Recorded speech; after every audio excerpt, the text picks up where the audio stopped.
Assalamualaikum warahmatullahi wabarakatuh. Perkenalkan, nama saya Adinda Ratna Rahmadanti, mahasiswi jurusan Pendidikan Luar Sekolah Universitas Negeri Semarang. Di sini saya akan melaksanakan penyuluhan tentang kesehatan mental, di mana harapannya dengan penyuluhan ini dapat menambah pengetahuan dan meningkatkan pemahaman teman-teman semua, serta apa saja gejala atau ciri-cirinya dan bagaimana cara mengatasinya. Berikut ini videonya. Assalamualaikum warahmatullahi wabarakatuh. Waalaikumsalam warahmatullahi wabarakatuh. Perkenalkan, nama saya Adinda. Jadi hari ini saya akan memberikan informasi terkait mental health atau kesehatan mental. Nah, sebelumnya teman-teman udah ada yang tahu belum sih tentang kesehatan mental itu apa?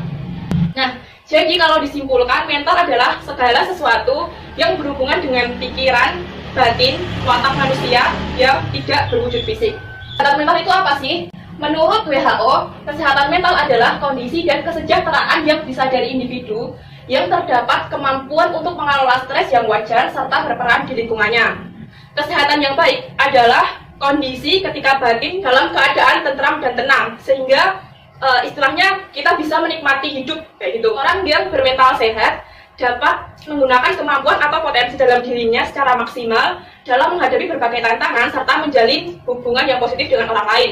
Kan kadang ada ya orang yang justru membawa dampak buruk sama kita.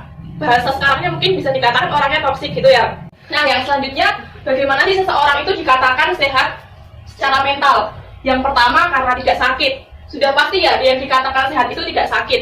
Nah, sebenarnya kesehatan mental dan kesehatan fisik itu saling mempengaruhi. Ketika mental seseorang sakit, juga akan berpengaruh kepada fisiknya. Misalnya, wah, aku lagi stres berat nih, banyak tugas, banyak masalah. Pasti ketika menjalani hari-hari biasa itu juga istilahnya loyo gitu ya, nggak semangat. Selanjutnya, jika tidak sakit akibat adanya stresor, ketika individu mengalami tekanan-tekanan gitu, pasti jika individu mengalami situasi seperti ini dan individu tersebut tetap bisa santai gitu, dia memikirkan masalahnya tapi dia tetap bisa mengelola dirinya. Nah, itu bisa dikatakan dia itu sehat secara mental. Lalu yang ketiga ada jika sejalan dengan kapasitas dan selaras dengan lingkungan. Nah, individu dalam suatu lingkungan tertentu pasti kan butuh yang namanya penyesuaian. Penyesuaian yang baik adalah ketika individu mengikuti keadaan, situasi, atau kapasitas dalam diri individu itu bisa mengikuti lingkungannya seperti itu. Karena dengan lingkungan ini kan nggak semua orang bisa ya. Kadang ada orang yang ketika dia di lingkungan baru itu dia susah gitu buat beradaptasi. Yang keempat yaitu karena tumbuh dan berkembang secara positif. Ketika seorang terus tumbuh berkembang, pasti kan ada proses. Nah, ketika proses itu positif, maka kedepannya akan dihasilkan individu yang bisa dikatakan mentalnya itu sehat. Selanjutnya, apa sih gejala atau ciri-ciri penyakit mental itu? Yang pertama, ketakutan, kekhawatiran, atau perasaan cemas yang berlebih. Mungkin teman-teman ada yang pernah merasakan seperti ini? Pernah. Kira-kira karena apa itu alasannya? Tugas. Oke.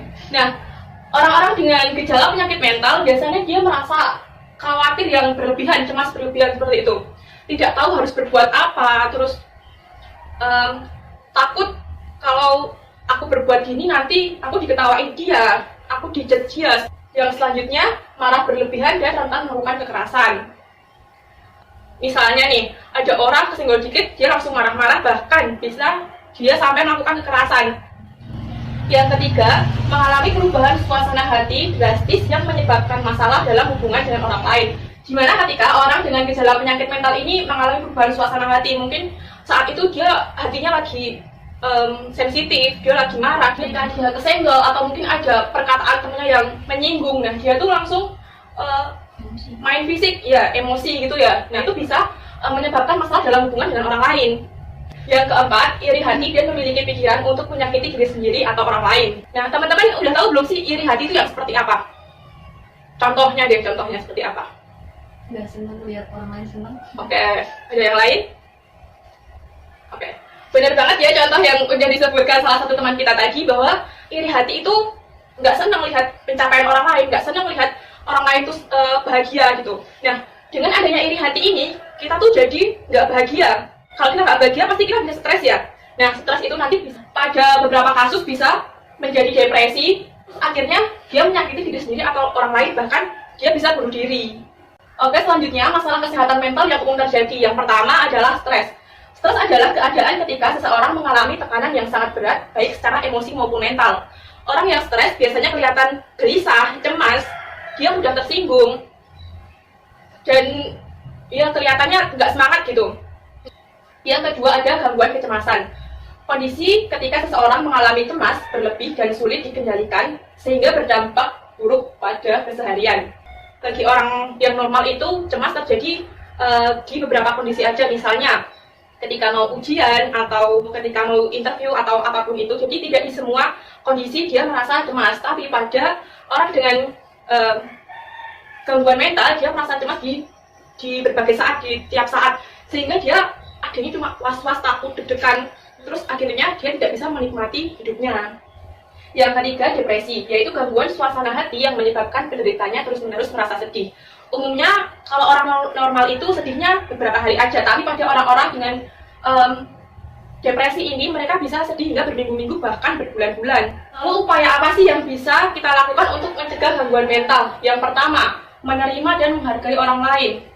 Karena dengan begitu, kita bisa tenang gitu, kita bisa plong, karena kita nggak dendam sama orang, kita nggak iri sama orang. Jadi yang paling penting itu kita jangan berharap lebih pada orang lain, buat orang lain itu nyenengin kita. Nggak bisa menggunakan kebahagiaan kita buat orang lain. Nah, benar banget, karena kebahagiaan itu emang datangnya dari diri kita sendiri. Ketika kita nggak berekspektasi nih sama orang, jadi ya udah, kita bisa menerima dia apa adanya dan kita bisa bahagia dengan apa adanya yang udah terjadi, kayak gitu kan. Yang ketiga yaitu memelihara pikiran yang positif. Pikirkan sesuatu yang positif, jangan justru kalian mikirin hal-hal negatif itu, karena itu nanti bisa bikin kalian down atau bikin kalian stres. Yang terakhir yaitu tertawa. Nah, tertawa ini ternyata tidak hanya bisa mencegah atau meringankan beban mental, tapi juga menyebabkan perubahan positif pada fisik kita. Sebenarnya masih banyak upaya mencegah gangguan mental, misalnya dengan makan makanan bergizi, tidur yang cukup, atau carilah orang-orang yang bisa mendengarkan kalian seperti itu. Sekian, terima kasih. Apakah ada pertanyaan? Izin tanya Kak, Ya, silakan. kalau semisal kita punya teman toksik, kira-kira kita tuh sebaiknya harus ngapain gitu? Oke, untuk orang-orang atau teman yang toksik mungkin kita tetap harus berteman ya, karena kita kan sesama manusia gitu, jadi nggak boleh saling membenci. Tapi alangkah lebih baiknya ketika kita bisa menasehati dia biar dia tuh bisa menjauh dari hal-hal yang bisa bikin dia tuh jadi toksik kayak gitu. Tapi ketika dia tidak bisa berubah, mungkin masih ngeyel lah atau dia belum sadar, mungkin kita harus meminimalisir gitu ya intensitas komunikasi kita seperti itu.